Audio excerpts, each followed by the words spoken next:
Hello and welcome back. Sorry for the delay, but it's been a busy month. But today we're going to talk about a big one. And actually, it took me a long time to prepare for this. And by prepare, I mean watch a ton of movies featuring the actors that are featured in this movie. So I want to talk about Tales from the Crypt, one of the most well-known movies from 1972, or at least one of the most well-known movie titles of 1972. Although according to Letterboxd, this is the 6th most popular horror film from 1972. So this is a big one. This was directed by Freddie Francis, whom I have talked about many times on this channel. In case you haven't seen the other videos, Freddie Francis directed Mumsy, Nanny, Sonny, and Girly, Trog, and The Vampire Happening. I have a video for each one of those. He also directed various Hammer films in the 1960s, including at least one Frankenstein and at least one Dracula entry.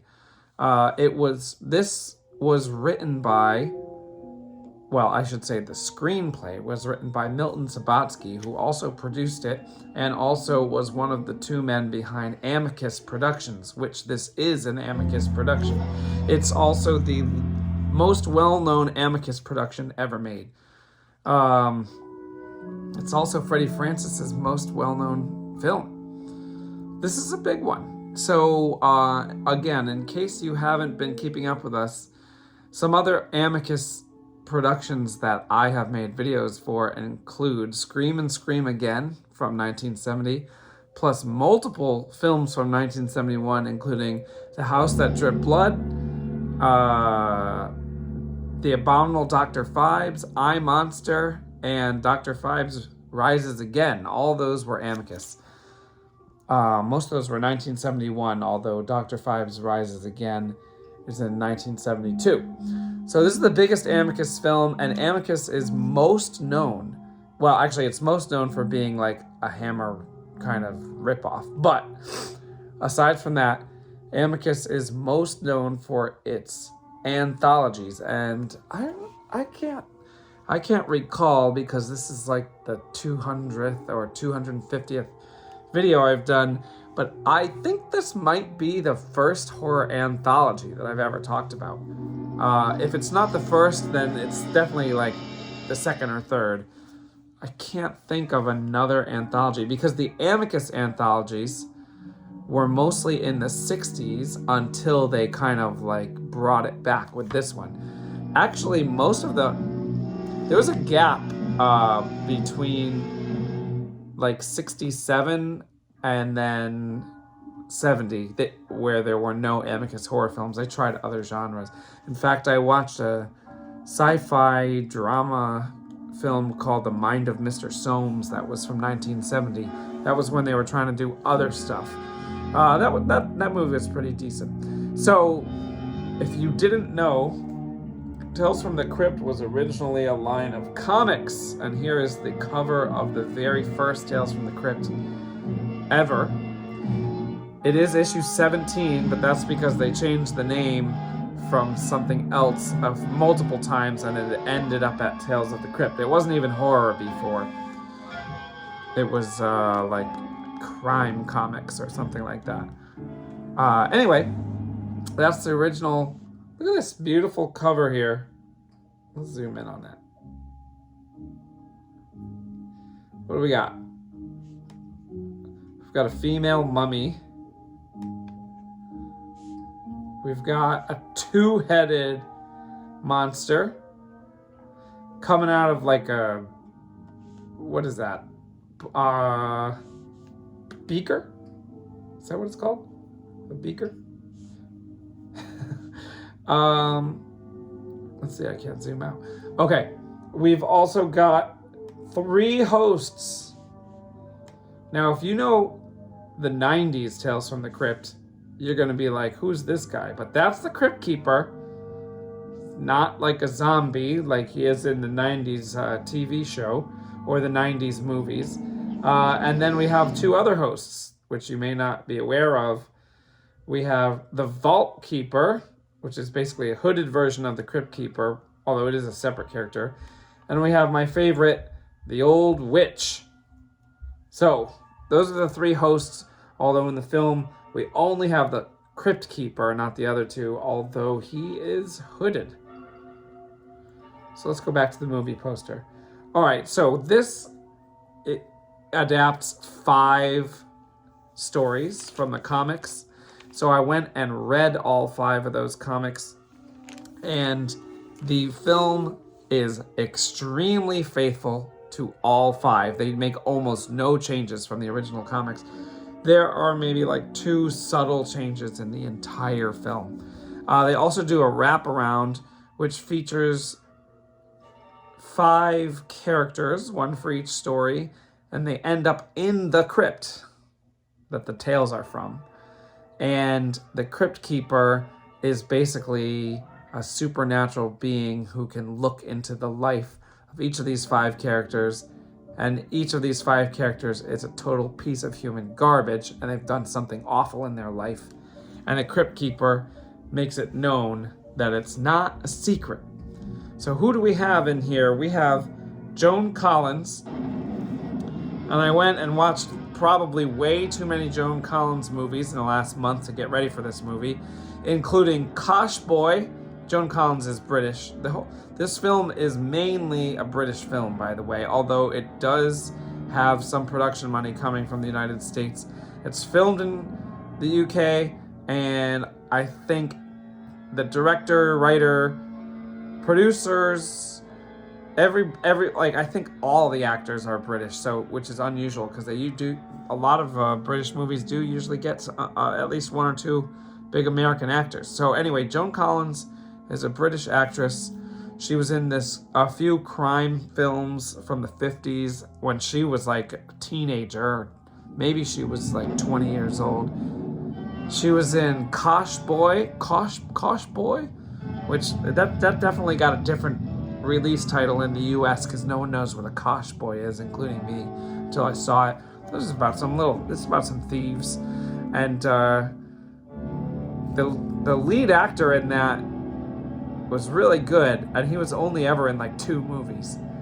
I forget his name now, but he was really good. And then at the end of the movie, he kind of like turns into like a sissy, although that's basically what the censorship at the time forced, because you couldn't have a bad guy end up like doing well, so they had to turn him into a sissy at the end to teach the audience a lesson. Anyway, she was in a similar movie called Turn the Keys Softly, and then another one that was kind of similar called The Good Die Young. Then she moved. Actually, I think The Good Die Young might have been American, because she moved to Hollywood and did a bunch of American movies, and she also did an American accent, and in my opinion, once she started doing the American accent, she became really less good of an actress, because I think she was trying too hard with the American accent. It sounded natural, but then she wasn't a good actress when she was doing it. So anyway, she did a movie called The Virgin Queen, which was actually set in England. Bette Davis was Queen Elizabeth in it, and Joan Collins was just like a lady in waiting, or whatever you call it. So she actually spoke in her true voice in that one. Then she was in this movie called The Wayward Bus, which was good. That's an American movie, and it was basically about, well, she like owned a diner, and her husband owned a bus, and he would drive people around like in California or whatever. And basically most of the movie is about how the bus trip gets messed up by natural disasters, and then all the people on the bus have to kind of deal with each other, and she's not even on the bus, but she gets top billing in that movie anyway. Then she was in a Western called Bravados. It was okay. Gregory Peck was in it. Then she was in a movie called Esther and the King, which was, she was like a Jewish woman, but it was set in the time of the Roman Empire. And it was kind of like how Jewish people were treated in the Roman Empire. That one was like whatever. She's in tons of other movies I couldn't be bothered to watch because they didn't sound interesting at all. And then she was in. I didn't watch any of her I think Esther and the King was like 1960. I didn't watch any of the rest of the movies from the 60s because they all sounded awful. And then in 1971, she's in this amazing movie called Revenge. And I'm not sure if I ever talked about Revenge on here or not. But it's like a very suspenseful, perfectly done thriller from 1971, directed by Sidney Hayers, who I think I watched it because he also did this other movie called like, it started with an A. Not Ambush, Assault. Maybe it was called Assault. And it was like supposed to be a horror movie, but it really wasn't, so I never did a video for it. But Revenge, that movie is super, super good. So anyway, she's in that. Joan Collins is in. Now, there's two things that happen in this movie that I feel are unprecedented, and this movie doesn't get enough credit for these things. Although really the credit goes back to the comics because it was done in the comics. The comics were out from 1950 to 1955. I don't think I said that. So all these stories are from the 50s, which kind of like impacts it a little bit. So this first story is about Joan Collins. All right, now there's going to be spoilers. So before I give the spoilers, I give this one a 7 out of 10. If I had not read the comics first, I'd probably still give it a 7 out of 10. It's really well done. The thing is, they cram 5 stories plus a wraparound, which in between, before the first story, after the last story, and between every single one, it goes back to the wraparound, which means we go into the wraparound story 7 times. So between that and the 5 stories, they're all squeezed into an hour and a half. So like, honestly, right when any of these stories gets good, it's over. That's my problem. There's a lot of, like, all the acting is good. The special effects are good. The makeup effects are good. Like, everything about it is good except that just when you start getting into a story, it's over. Like, every single story, and this is how the comics were too, it all seems normal, and then, like, the last few panels of the comic are horror, and then the comic's over. And I think that's because in the 50s, the comic honestly goes way further with like violence and gore than any movie could in the 50s. There's some crazy shit that happens. But the thing is, I think that, and actually, Tales from the Crypt and the other two, did I say the name of the other 2 sister comics? I don't think so. There's 3 comics. Tales from the Crypt, The Vault of Horror, and The Haunt of Fear. And they each had their own, well, they each had one of those 3 hosts, but then the hosts were featured in every single comic of all 3 titles. So as far as I'm concerned, it's all the same comic. But I think I read that they made it sound like it was 3 comics to like make more money. So they could like release the stories like a lot faster because it was under 3 different titles, but it's really all the same thing. Anyway, these comics go way further, as I was saying, than movies at the time because the censorship for comics was different, but the comic eventually got shut down because the censorship hit the comics as well. Then there was some campaign saying that, you know, these comics were ruining kids' childhoods because they're so graphically violent. Anyway, it's pretty exciting, really. The thing is, of course, by 1972, they weren't that shocking anymore. They just kind of fit in. But for the 50s, they were shocking. So anyway, 7 out of 10. Definitely watch it. Right now, if you're seeing this video, the film is on Tubi. The film can be watched for free on Tubi, and I suggest you do watch it. Now, in fact, I suggest you go watch it before you watch the rest of my video, which I guess is like the antithesis of how YouTubers are supposed to operate. But anyway, go watch the movie, then come back and help me discuss the spoilers. All right. So, we've got Joan Collins. Here's a spoiler. Make sure you go watch the movie before you watch the rest of this. All right. So, Joan Collins kills her husband. She's about to get dispose of the body. And she hears on the radio that, oh, by the way, it's Christmas. She hears on the radio that there's a killer on the loose.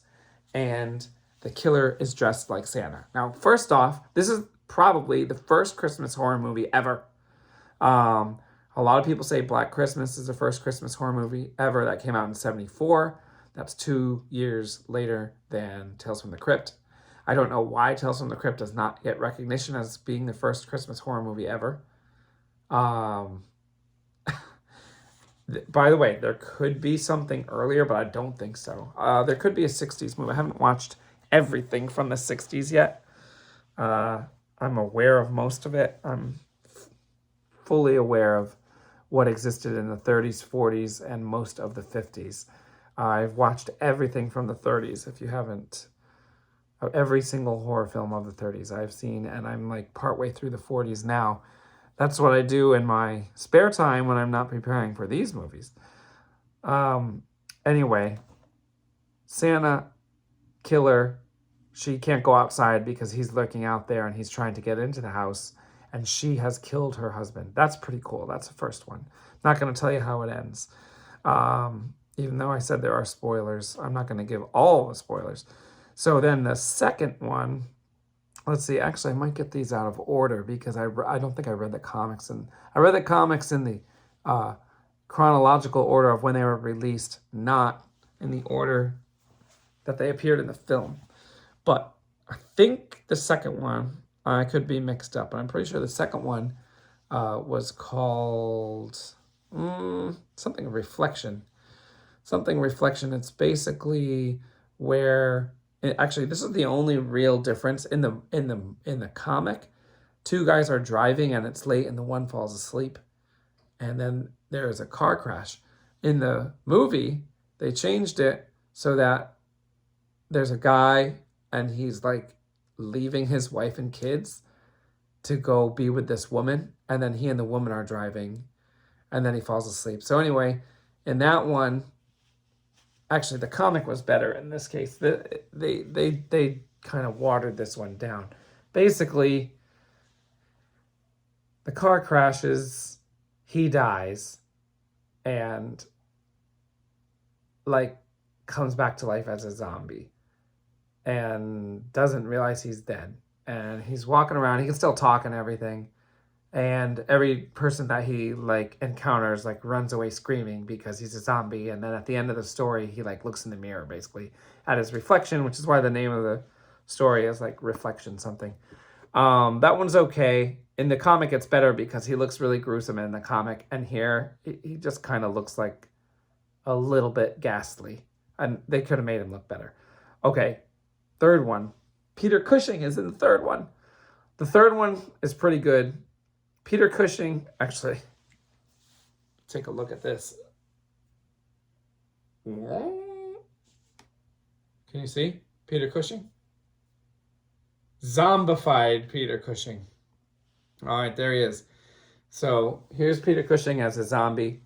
I think this is the first time Peter Cushing ever really put a whole lot of horror makeup on. And I read that he insisted that he would take this role. He was going to take a different role, he was offered a different role, and he read the script and he was like, no, I want to be like this zombie.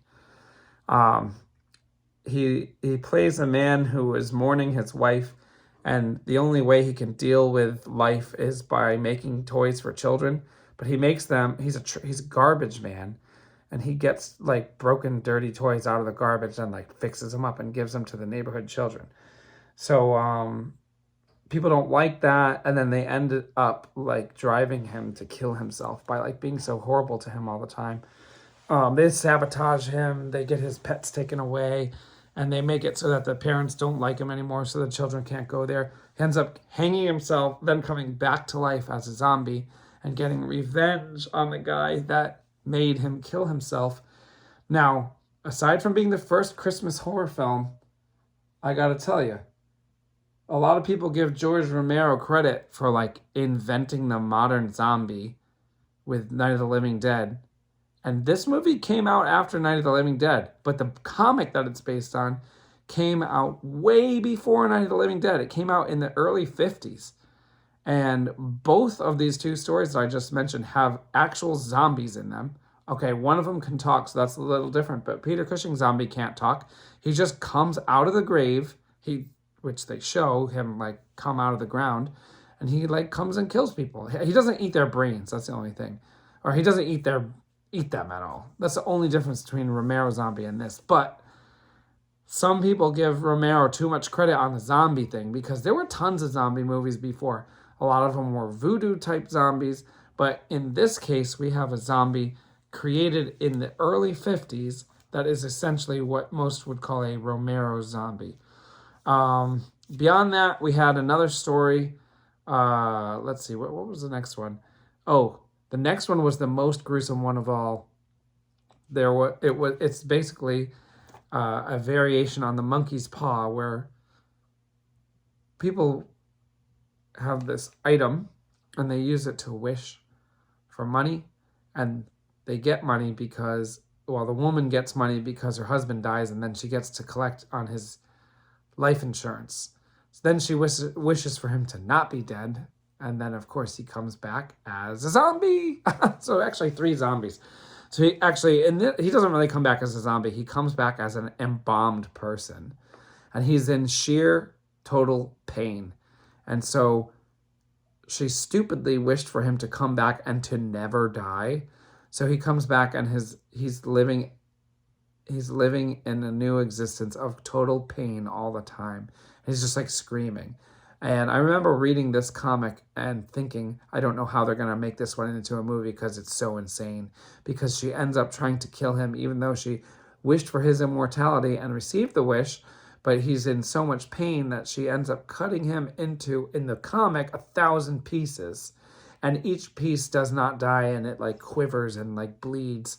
And it's like really crazy in the comic. Unfortunately, in the movie, he doesn't get cut into 1,000 pieces, but he does get cut into multiple pieces. His hand gets cut off, and his hand is like crawling around, which is sick. Unfortunately, they only show it for a few seconds. She also like tears open his stomach, and you can see all his intestines and like his organs and stuff. You see it for like 1 or 2 seconds, but it looks pretty gross. I found out later that scene was cut for the theatrical release because they were trying to keep it PG. The movie is pretty much a PG movie, except for that part. So they cut that part out of the theatrical release. Luckily, if you watch it on Tubi, you will see the guy's like stomach get ripped open. So that's kind of fun for horror fans. And the last story was, let's see, what was the last one? Oh, the last one is where there's this horrible guy that runs a home for the blind, and he like treats them really bad because he thinks that he can get away with it, but he doesn't get away with it. Just to like kind of wrap this up, I won't tell you the whole thing, but what they do is they build a maze that he has to feel his way through, but they line it with razor blades. Now, I don't know how a bunch of blind people built a maze lined with razor blades without hurting themselves, but apparently they did.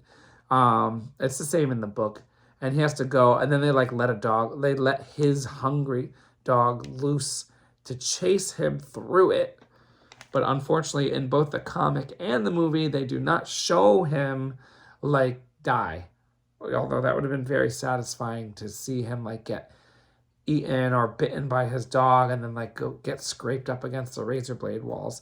He like cuts his hands in the movie, but it wasn't that crazy. A few more actors that were in this film that I didn't mention yet because I actually kind of forget. Oh no, okay, so Roy Dottrice was in it. He was in the one where the guy, like, his wife wishes him back to life, but he's in pain. Although he's just like the guy's like lawyer or something. I watched a Roy Dottrice film called A Twist of Sand, which is where he like goes to Africa to find like buried treasure. It was kind of lame. Years ago I watched this movie that he was in called Tomorrow, Tomorrow. And this is a really ridiculous premise, but there's a band. The band is called Tomorrow, and the band gets abducted by aliens, and the aliens basically say they need to save the world with their music. And they're like a rock band from 1970, so it's like kind of funny. The aliens look really bad, but actually I really liked that movie, and there was like cool music in it. But the most important thing about Roy Dottrice is he holds the world record for making the most voices any human has ever made in one production, because Roy Dottrice narrated all 5 Game of Thrones audiobooks, or I should say Song of Ice and Fire audiobooks. So Roy Dottrice, I believe, still holds the world record for making the most voices. He made like 230 voices on one audiobook. Those audiobooks are like 50 hours long, by the way. I've listened to all of them. Anyway, so I know Roy Dottrice's voice like really well because I've listened to his voice for like 200 hours. This also featured Richard Greene. I think Richard Greene might have been American, actually, now that I think of it. But he did a bunch of British movies. Like, he was like the British Robin Hood, basically. He did 2 Robin Hood movies that Terence Fisher of Hammer horror fame directed. I watched one of those Robin Hood movies because Peter Cushing was like the bad guy in it. He was also in the 1939 version of Hound of the Baskervilles, which is a Sherlock Holmes story. He got top billing in that, even though he was not Sherlock Holmes. He was, I think he was Henry Baskerville, if I'm not mistaken. That's a Sherlock Holmes story. It's probably the most famous Sherlock Holmes story. Basically, there's rumors of a horror hound or hellhound, that's what I should say. A hellhound that's like killing people in the Baskerville family. And Sherlock Holmes has to like figure out what's really going on. He was also in this movie I saw years ago called I Was an Adventuress, which I don't remember that well. And he was in a pretty good movie that was like a gothic mystery, I guess. It wasn't really a horror film, but it was called The Black Castle from 1952. That was an American film. That was pretty good. Also, Ian Hendry from Children of the Damned, the original Children of the Damned, is in this. He's the main character in Children of the Damned. And then also Patrick Magee, who was in one of my favorite 60s horror films, Die Monster Die, with Boris Karloff. He was also in The Skull, which is an amazing full-length Amicus horror film from 1965. And he was second billed actor in A Clockwork Orange, which honestly I haven't seen A Clockwork Orange in like 15 years. I need to rewatch that. But he's like one of the main dudes in A Clockwork Orange. So he was like the main blind guy in that blind man story. Okay, I knew this was going to be a long video because there's tons of big names involved with it. Plus it's 5 separate stories. Plus it's Tales from the Crypt. There's so much to talk about, but we got it in under half an hour. So thanks for watching. Have a nice holiday if you're watching this in real time, because we are like 1 week before Christmas right now. Actually, quite appropriate to watch the first Christmas horror film ever, I think, 1 week before Christmas. Did not do that on purpose, but it works out. All right, take care, and I'll see you next time.